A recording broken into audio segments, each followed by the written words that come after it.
Chapter 10, Acids and Bases. In 10.1, the learning goal is to describe and name acids and bases. The term acid comes from the Latin word acidus, which means sour. We are familiar with the sour taste of vinegar and lemons and other common acids in foods.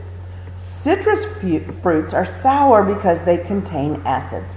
So when you think of acid, think of lemon, and then a lot of those properties of what a lemon might do, then that just is right there for our acid. Now, as they were first studying acids and bases, the first person to come along and make some definitions, Arrhenius, his definitions were that they produce hydrogen ions, this H+, when they dissolve in water. And so if we look at this equation, our HCl, when it dissolves in water, produces H++ chloride ions. Now, let's look at this and see what this also means. Because they produce these things with charges, these ions with charges, that makes them an electrolyte, which we talked about electrolyte a chapter or two beforehand. Now, because it's an acid, it does have a sour taste. It turns blue, litmus paper red, and you know that acids can corrode some metals. Now then, as we come to naming acids, there's just a little bit of learning on how to name. First of all, here's kind of the two sets of rules here. Just two. First of all, if it's just like HCl and there's no oxygen, then we are going to call it hydro, name the element there, and the ending is ic acid. So HCl is hydrochloric acid. That's all there is to it. If this had been a Br, we would have said HBr, we would have said hydrobromic acid.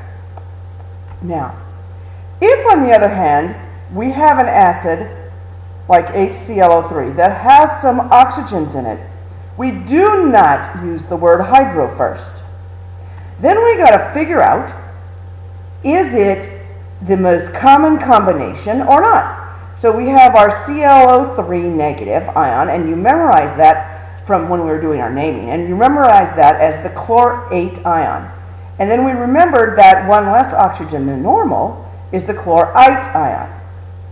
Well, that ate and ite correspond to different names on acids. The ate corresponds to ic, and the ite corresponds to us acid.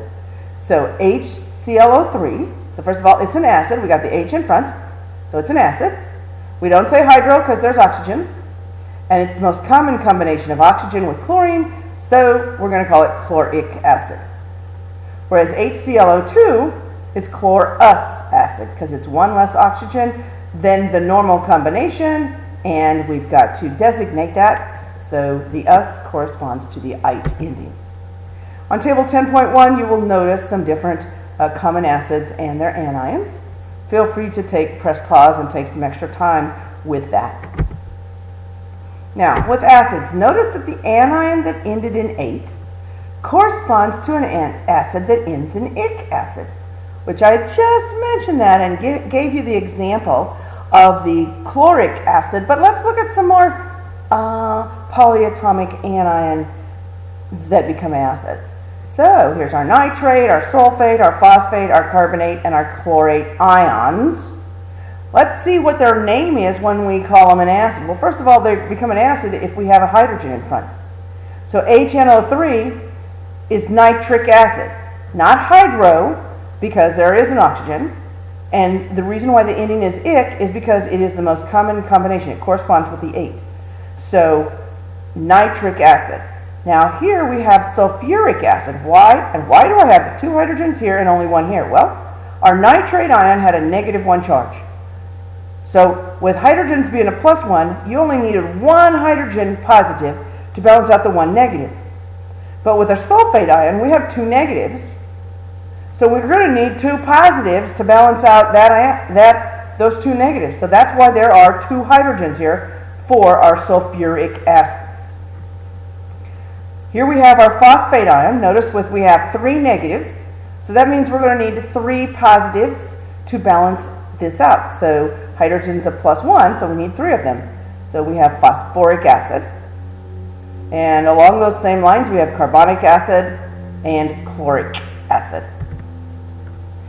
So in the previous few slides, the acids all had hydrogen first in their formula. That's how you can first of all identify that it's an acid. But they had oxygens with them. Well, let's see what happens, how we're going to name it if there are no oxygens in the formula. Well, we already mentioned it once before, but let's do more practicing. If there's no oxygen, we're going to say hydro. So this is hydrochloric acid. Why is it hydro? There's no oxygen. Why is it an acid? Because there's a hydrogen front. Why do we say chlor? Because that's chlorine right there. Right? And you go, well, why is the ending ic? Well, because if we say hydro, whatever the middle thing is fine, and then you're going to say ic acid every single time. So HBr is hydrobromic acid, HI is hydroiodic acid, HF is hydrofluoric acid, H2S is hydrosulfuric acid. So let's select the correct name for each of the following acids. HBr. Well, first of all, we know that because there's no oxygen, it will be hydro. So that gives us only one choice here, hydrobromic acid. Number 2, H2CO3. Well, we know that there's an oxygen there, so it can't be hydro. So then we have carbonic acid or carbonous acid. Well, this is the most common combination that oxygen has with carbon. You go, what? Well, you memorized the carbonate ion some chapters ago, so because this corresponds to that, that is carbonic acid. Here's our HClO2. First of all, we know that it's not going to be hydro because there's some oxygen there. So we have a choice between A and C, and you go, well, which one is it? Well, ClO3 was the chlorate ion that you memorized. This is one less oxygen, so it can't be chloric acid. It must be chlorous acid. So as you see that, there's another explanations of that. Now, Arrhenius bases produce the hydroxide ions in water, the OHs. They taste bitter or chalky. They are also electrolytes because they produce the hydroxide ions in water. So as we look at our formula here, when we're talking about this, we're really identifying these as strong acids, or we're talking about strong acids or strong bases. But strong bases will dissociate into sodium ions and hydroxide ions. Well, there you go. There's charges, so that's going to be an electrolyte. And electrolytes, if you remember, we learned about in a chapter or two ago. Now, bases feel soapy and slippery.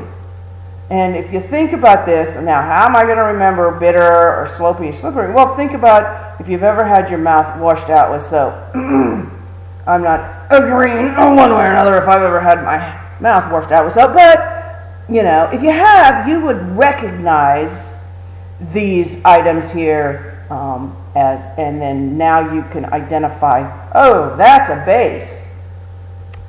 And the other thing is soapy and slippery. Yeah, okay, that's a base.